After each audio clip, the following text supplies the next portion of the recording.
Hi guys, today we will be making some sourdough bread. It is an all-day process, just stick with me. I will be making a double batch for my dough, so if you want to do a single batch, just take what I do and divide it in half.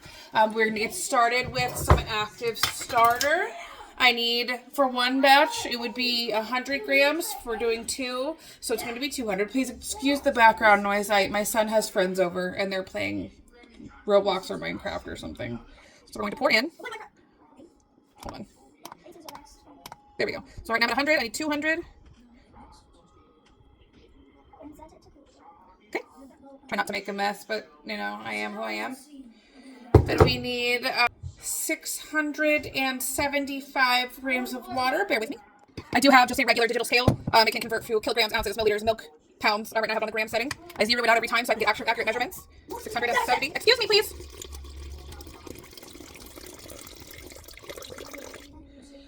Now I'm going to take my bread whisk. If you don't have a bread whisk, a regular whisk will work just fine. And we're going to work that sourdough starter and water in together.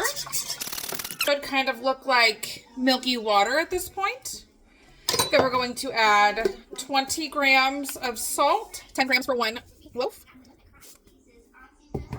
And then we need 1,000 grams of bread flour.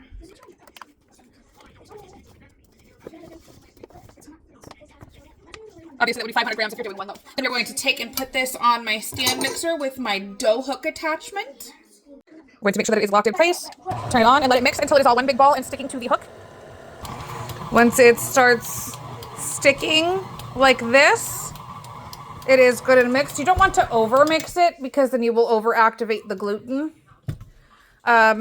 Just grab yourself some kind of spatula, scoop this off.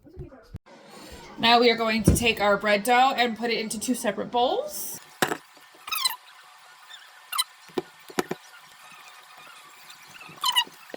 And then you're going to have this last little bit of dough in the bowl that's hard to get out. What I like to use is this bread scraper. It comes in this kit. It's probably backwards. You can get this on Amazon. I'm not sure how much it costs. A friend of mine got it for me for my birthday. It does come with two banneton baskets, a scraper, a pastry blade, a dough whisk, a bread scorer, and a brush to brush the flour out of your banneton baskets. These are the banneton baskets. That's what you'll proof your bread in later. I'll show you that here in a little bit. But you just take one of these scrapers and you just, it works so well. See how much it got out of there? It's almost clean. Then we are going to take just a regular kitchen towel. Here. And cover. And this will rise at room temperature for about 8 to 10 hours. And then we will be back to start the process. Oh, actually, no, just kidding. We have to stretch and fold. So it's going to sit for 30 minutes. And then we're going to come do our first set of stretch and folds. And we will do 3 sets of stretch and folds. And then it will proof for 8 to 10 hours. And then we will bake. All right, we are ready for our first set of stretch and folds. It will be a little bit messy at this point. I did just wash my hands. But basically you reach in, grab the dough from the bottom, stretch it up, and fold it over on top of itself. You can do it 4 times. So you can do a quarter turn of the bowl each time. 1, 2, 3, 4. That one's done for the next 30 minutes. Now we're going to this one. Scoop. 1, 2, 3, 4. And then we just cover them and let them sit for another 30 minutes. We are now going to shape our loaves. I got this cool little flour sprinkler. You just push it in, scoop some flour into it, and it goes like this. Just a nice little dusting without making a huge mess. Dishwashers. You just scrape it out of the bowl. Okay. Then you dust it again. Stretch it out as much as you possibly can. Okay. And then you fold it into 2/3, roll it, and then you kind of go like a scoop and roll motion.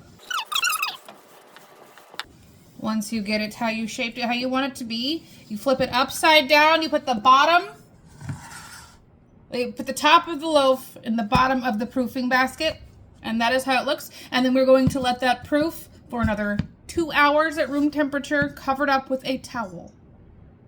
About 30 minutes before you want to bake your bread, you're going to go ahead and turn it on to 500 degrees with your Dutch oven inside to get it nice and warm.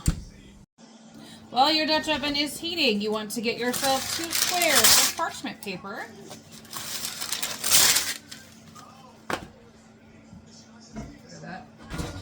And then your bread scorer. So we put this where the bottom is facing up in the basket. We're going to dump it onto our parchment paper. So the top is now facing upward. And then we're going to pick it up by the parchment paper and place it back into the banneton basket to sit while we wait for our oven to preheat.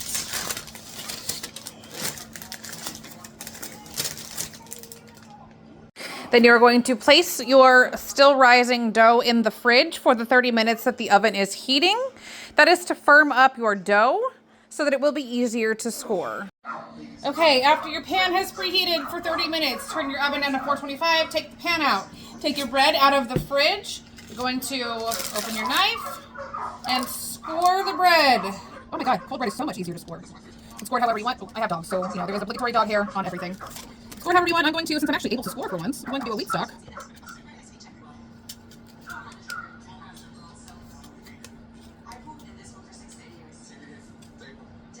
And down one side and just a regular split down the other to look something like this. Then you're going to take paper and all out of the basket, put it in your hot pan, and immediately put it in the oven. Don't touch it. It is going to go in the hot oven with the lid on for 25 minutes. And then after that, you're going to take the lid off and bake it for an additional 20 minutes. I can only bake 1 loaf at a time. I only have 1 Dutch oven. So I will see you guys in another 20 minutes. All right, the timer's going off. So we're gonna pull this lid off and it's gonna be very hot, so be careful. And that is half-cooked bread. We are gonna pop this back in the oven for another 20 minutes with the lid off. And we'll see you when it's done. Our loaf is finished baking. I'm gonna go ahead and pull it out of the oven. Not turning the oven off because I do have 1 more loaf to bake. That is hot. This is our beautiful loaf of bread. And thanks guys for hanging out with me while we made it. I will give you a close-up view in just a moment. Here is the fruits of our labor. It's got a nice cut line. And listen to the crackle.